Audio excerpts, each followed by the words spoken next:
Hi, everybody. This is Tony Nash with Complete Intelligence. This is one of our quick hits, which is a quick 5-minute discussion about a very timely topic. Today, we're sitting with Geoffrey Cann. Geoffrey Cann is a Canadian author and oil industry expert, and really talks about technology and the oil and gas sector. So, Geoffrey, thanks so much for being with us today. Do you mind just taking 30 seconds and letting us know a little bit more about you? Oh, sure. Thanks so much, Tony. And thank you for inviting me to join your Quick Hit program. So my background, I was a partner with Deloitte in the management consulting area for the better part of 20 years, 30 years altogether, and an early career with Imperial Oil. And I've spent most of my career helping oil and gas companies when they face critical challenges. And these days, the challenge I was focusing on prior to the pandemic was the adoption of digital innovation into oil and gas, because the industry does lag in this adoption curve, and yet the technology offers tremendous potential to the sector. So I see my mission, and still doesn't change just because of the pandemic, but the adoption of digital innovations to assist the industry resolve some of its most intractable problems. That's what I do. Wow, that sounds impressive.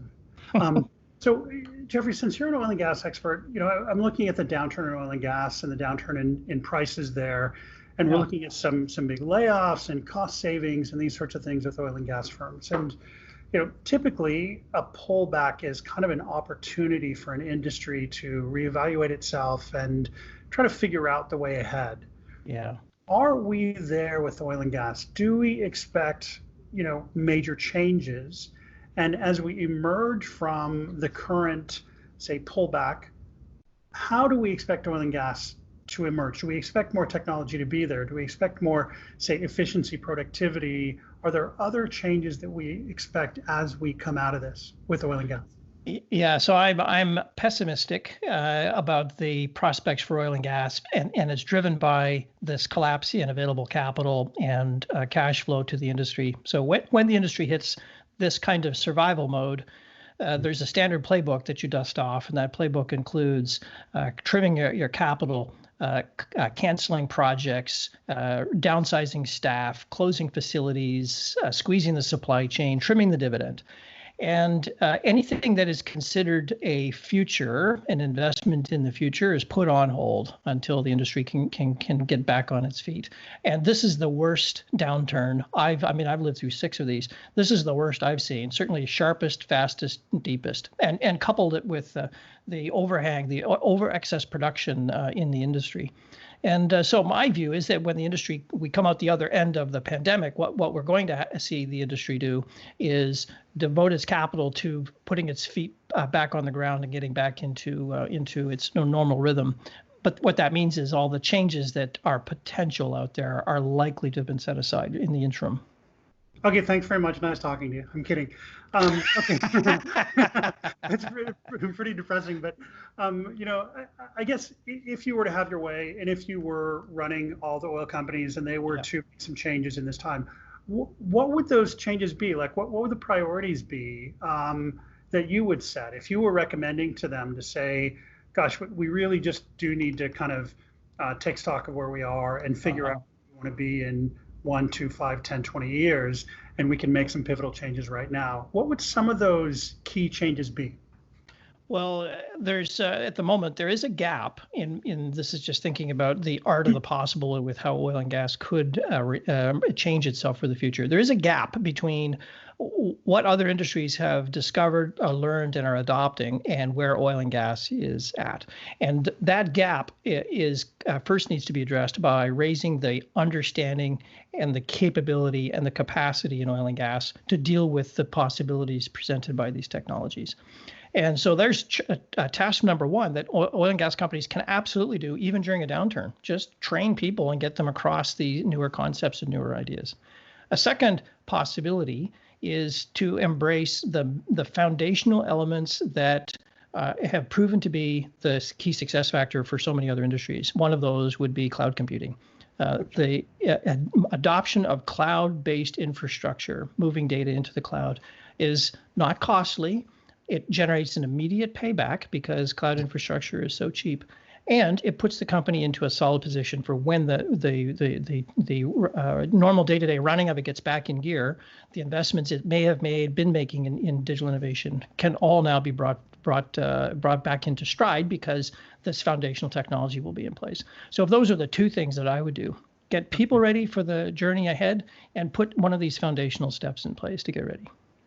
And so those are really enabling technologies, right? They're not substitutional. They still need people. They still need engineering skills. Yep. It's really just enabling them to do more, right?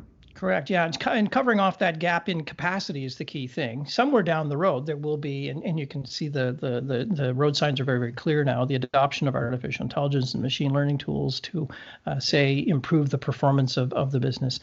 Those are coming, and they're coming very quickly. Yeah, we're not there yet. We're not there yet. Okay, yeah. And so the job is, the industry needs to move forward. Yeah. As I see with those two steps. Okay. And do you see this as kind of a generational thing? Is this 5-10 years away, or is it an iterative thing where you see it changing bit by bit, for each year? So how do you see this on the technology side for them? Well, in my book, I actually sketch out a way to think about this problem, and I call it the fuse and the bang. The fuse is, if you think about, remember Bugs Bunny. If you're of a certain age, you'll remember Bugs Bunny cartoons. Say Bugs Bunny, and there would be a comically large keg of gunpowder. It'll be jammed into the back, shorts of Yosemite Sam. And as they go racing off, they leave a trail of gunpowder, and Bugs would just drop a match in it, and it always ended in a comically large but not very terminal explosion. So imagine that fuse is the length of fuse, that trail of gunpowder is how much time we've got, and the size of the keg of gunpowder is how big the impact is going to be. And in my book, I actually go through some ways to think about this. But you have to think about it in these terms. Oil and gas is principally a brownfield operations business. In other words, most of the assets predate the internet age, and they're continuing to run, and they run 24/7. They're extremely hard to change. And so as a result, the idea that we can quickly jam innovation into these plants is it's just nonsense. It's not going to work. So it's going to take quite a long time. And so the generation is on two fronts. One is the technology is legacy, and therefore it has generational barriers to adoption of change. We also have a workforce which is tightly coupled to that infrastructure, and it also has struggles to cope with change. So we have to come across there's two generational shifts that have to happen, and they basically have to happen at the same time. Very interesting, Geoffrey. I wish we could go on for another hour.